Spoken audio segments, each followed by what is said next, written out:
Welcome to Davao Region Dunong Aguila in support of the Comprehensive Region-Led Learning Continuity Plan. I Teach, integrating technology, academic community, and the household, ensuring every learner is safe and protected anytime, anywhere. Anchored on Sulong Idokalidad, this is DepEd Regional Office 11, delivering quality education across Davao Region. Hello everyone! Malipayon ng mabungaong adlaw, Region 11. Good morning Davao City! Welcome to Dunong Aguila, para sa bata, para sa bayan, in partnership with Brigada News FM Davao. I am Teacher Agnes Padilla of Taloma Central Elementary School, and with me is... I am Teacher Grace S. Dicilio from RC Kimpo Elementary School. Be ready for we will be learning a new lesson today in Science Grade 5. Yes, and our lesson for today's activity is designing a product out of local, recyclable materials. Diba, Teacher Grace? Correct, Teacher Agnes. For the learners, please prepare with you with your ballpen, paper, and module beside you. Are you ready, learners? Yes, they are ready. No, I'm sure they are ready. So let's start, Teacher Grace. Now, let's have a review in our previous lesson about 5 R's. Yes, what are the 5 R's, Teacher Grace? 5 R's, namely reduce, repair, recycle, reuse, and recover. So what do you mean by reduce? Reduce simply means reducing or lessen the amount of possible waste materials. Yes, no? Pagamayon nato ang atong basura, instead of always throwing our garbage, pwede nato siya i-minimize. Diba, Teacher Grace? Correct, Teacher And the second Agnes. one is? Repair means fixing or restoring. Okay, from the word fixing, i-fix, no? Pwede nating ayusin yung mga nasirang gamit para magamit pa siya uli. And the third one? Recycle So what do you mean by recycle, Teacher Grace? means processing waste materials to make another product. Yes, pwede natin i-recycle after drinking our mineral water. Yung empty bottle na yun, pwede natin siyang gawing pen holders or pwede natin gawing flower vase. Correct. And the fourth one is Reuse. Yes. It means use again for the same purpose the materials as much as possible. So, pwede nating gamitin uli or, for example, yung shoes ninyo na gamay na siya, di na siya may sakto. Pwede ninyo siya ihatag sa lain para magamit pa siya instead of throwing it. Wait, diba, Teacher another Grace? example on reuse, yung mga damit natin na hindi na magkasya. Oh, Di pwede ba meron siya. kayong Ibigay. bagyo na nasalanta, mga kababayan nating nasalanta na bagyo. Pwede natin siya- ibigay doon. Yes, pwede natin ibigay, no? Yung mga nangangailangan ng mga damit, no?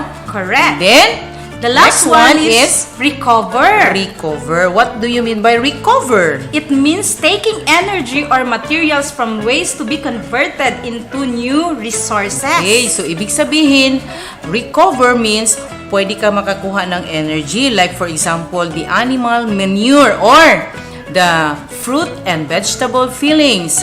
From that, you can make it as an organic fertilizer and then you can use it in our plants so that our plants will grow healthy. Diba, Teacher Grace? Correct. Now, by looking at the picture in your screen, you can type or comment down below Yes, your comment answer. So, unsa ang pwede nila i-answer dito, Okay, teacher? they can Agnes? select the 5 R's, the correct application. So just choose one answer. Okay? Okay, So, let's start. Okay, the first picture is a broken fence. Yes. So what will be the right application for the broken fence? Ano kaya? So, pwede nyo i-type yung Yes. answer nyo. So what is the correct answer, Teacher Grace? This is repair. Repair. Since nasira siya, kailangan natin siya i-repair. Kaya, Correct. the correct answer is repair. Second picture is Tires remodeled as outdoor seats. yes, yung mga gulong na pwede palang gawing tables, chairs, ano pa Teacher Grace? Pwede natin gawing plant pot. Yes, pwede, no? 'Di ba? Even in our school, makikita natin 'yun, no? O sa OLEP area, ginagamit natin ang ginagamit mga ng old tires. Yes.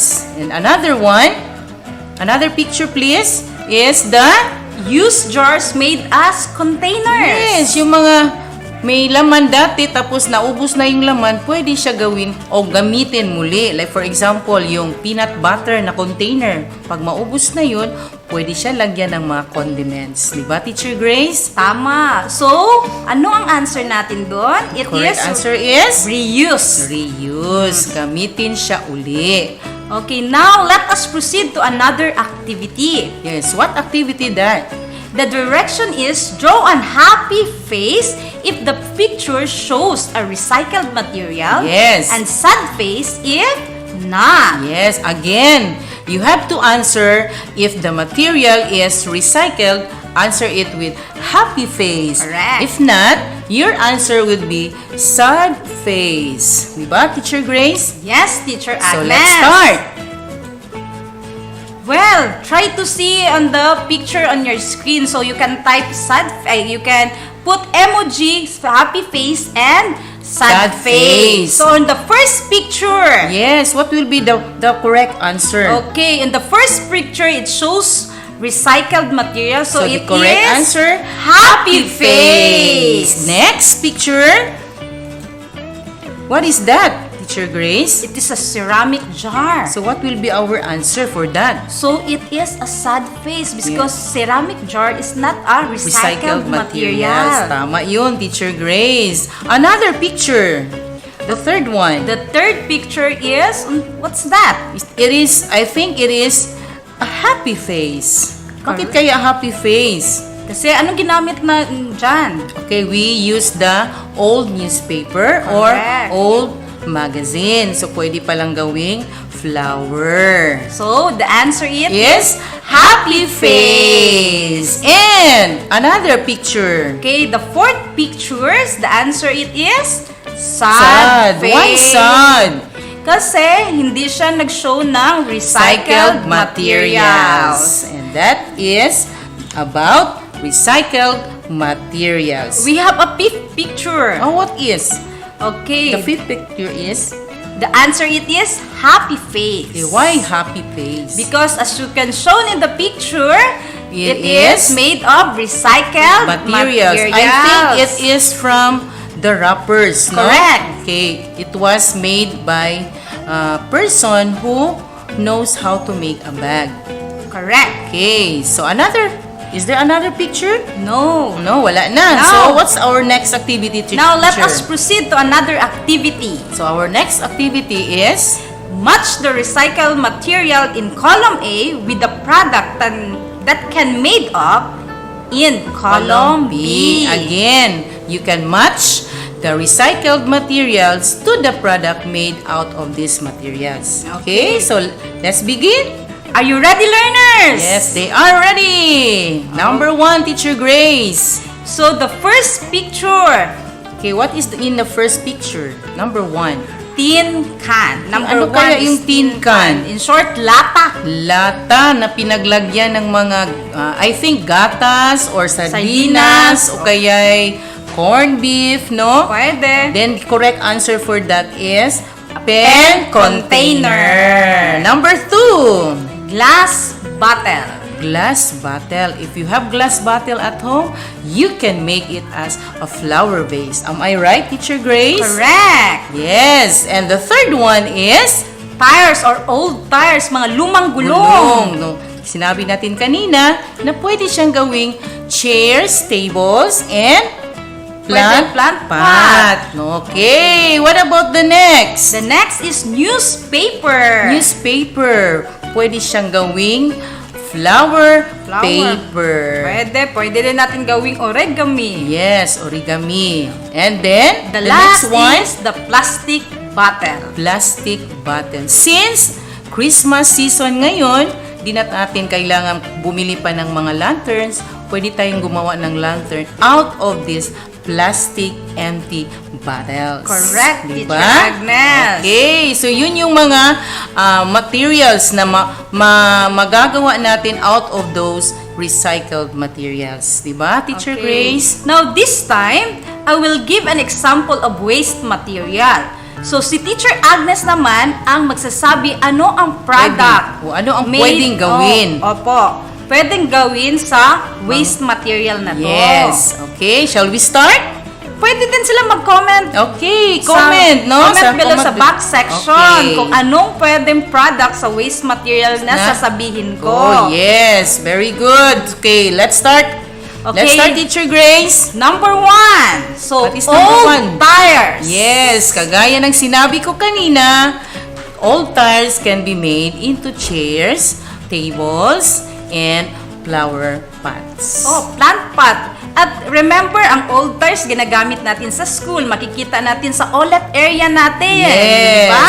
Yes, so, that's maraming true. old tires doon na ginagamit Yes. natin. Okay, what about number 2? Number 2, it is a glass jar. Yes, glass jar can be made into a flower vase or a pen holder. Pwede natin ilagay doon yung mga ball pens, pencils, at saka scissors natin para hindi magkalat sa ating tables. Diba, Teacher Grace? Correct, Teacher Agnes. Yes. The third one is the plastic bottle. Yes, kagaya ng sinabi ko, yung lantern. Or you can make it as your alkansya. Pwede siya gawing alkansya, Correct. no? Since Pwede din may sobra kayong baon, ilagay doon ang pera. Pwede din tamnan. Yes, gawing pwede din. Okay? Say, how about number 4, Teacher Grace? The fourth one is the candy wrapper. Di ba kumakain tayo ng candies? Di ba, learners? So, wag Correct. niyong itapon yun pag kayo'y kumakain kasi pwede pala siya gawing bags, wallets. So, marami pang Pwede pwedeng din gawin sa gawin mga ng wrappers. curtains. Yes. Okay, that's correct. And number 5, Is the colored magazine. colored magazines. Marami yun sa bahay. Yes. Pwede siyang gamitin sa origami. Ano yung origami, Teacher Grace? Ang origami, ginagawa natin yan gamit ang mga brochure. Pwede natin gawing swan, Yes, flower. pwede. Pwede Marami yun. kang pwedeng gawin sa old Pwede magazine. din natin gawin yun pag meron tayong project sa collage, no? Correct. Collage making, Oh, pwede collage natin yung making. magamit, no? Maraming gamit ang ating colored magazines. Okay? Yes. So now, this time, let's have a sample design out of recyclable materials. So last topic, we give an assignment that you have to prepare the materials or the recycled materials to be used in our activity today. So do you have materials, I think learners? they have a materials. Did you prepare? Yes. So this morning, we are going to make a simple candle holder. Okay?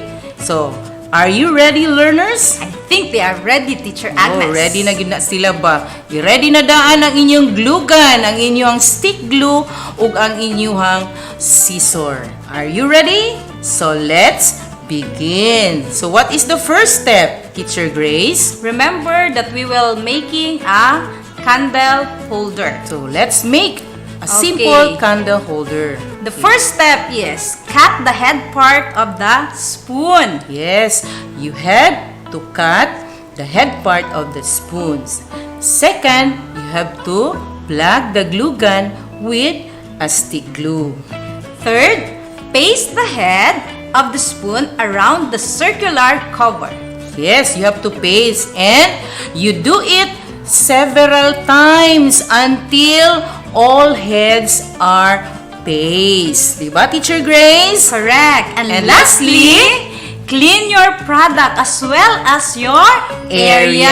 Kailangan linisin din ninyo yung area ninyo to Dapat. maintain cleanliness at the same time na-apply ninyo ang ating 5 R's. Diba, Teacher Grace? Correct, Teacher Agnes. So, on your screen, makikita ninyo yung mga sample na product na ginawa out of local recyclable materials. So, nakikita ninyo sa screen, yun yung mga product na ginawa ng mga bata sa school. No? Diba? Marami tayong pwedeng gawin. Diba, Teacher Grace? Correct, Teacher Agnes.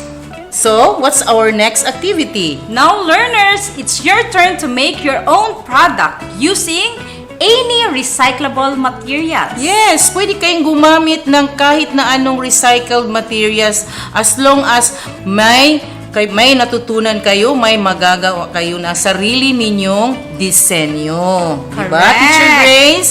you can make your own design out of that product nga naa sa inyong balay karon. Pwede mo maghimo. Dili na kailangan mo palit kung unsa lang ang Yes. naa sa balay. Yes. Diba, Teacher Grace? Now, let me remind you that each of you Will will follow the standards. Okay. in doing the project. Correct. Diba? Each of you will construct his or her design project out of local recyclable materials. And in doing that design of yours, you have to follow the rubrics. The rubrics is found in your module. Tingnan niyo yung module ninyo para guided kayo kung ano yung gagawin ninyo. Kung makikita nila yung Yes. rubrics sa assessment part sa module ninyo. Yes. So ano kaya yung rubrics, Teacher Grace? Okay, the rubrics for the design product. First, the criteria is use of recyclable materials in designing the product. Meaning, you have to use recycled materials. Yung mga recyclable materials dapat ang gamitin. Diba, Teacher Grace? Correct. And the second one is, The environmental impact of Oh. the product. dapat nakatulong tayo na mabawasan, maiwasan ang magkaroon ng maraming basura. Yun ang impact doon, no? Okay, the third one is, The important to the user. okay, kailangan importante siya, nagagamit natin sa ating pang-araw-araw na gawain. Remember, learners, in making your local recyclable materials, you can video it Yes. bago nyo i-submit sa teacher Yes. or picture. Picture. Kung hindi wala kayong cellphone, pwede nyo i-draw kung ano yung nagawa ninyo. And then send it to their teacher. So I hope marami kayong natutunan this morning. Marami ba talaga, learners? I'm sure, Teacher Agnes. Yes, so excited na sila sa bahay nila, Teacher Grace. Marami silang gustong gawin sa bahay. Correct. That's the end of our session for today. Yes. We hope you've learned a lot for our session.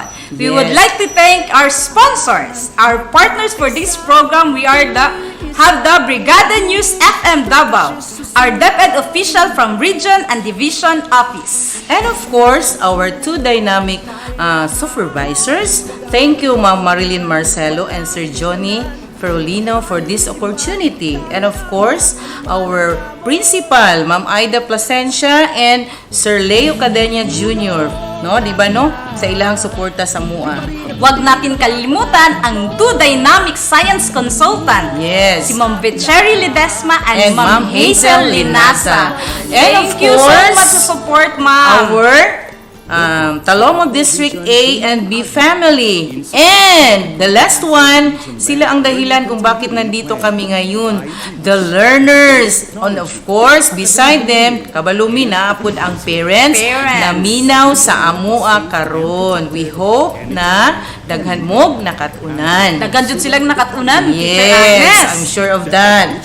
Now, So, what is our quote for today, Teacher of course, dili Agnes? ta uli karon kung wala tay quote. Unsa ganito atong quote, Teacher Grace? Remember, when you put the whole picture together, recycle is the right thing to do. Bye! God bless everyone! Be safe! Di pa rin abutin mga pangarap mo. Dunong Agila, sulong kabataan Dabawenyo. Dunong Agila, sulong Agila, Dunong Agila, sulong Agila, sulong kabataan Dabawenyo.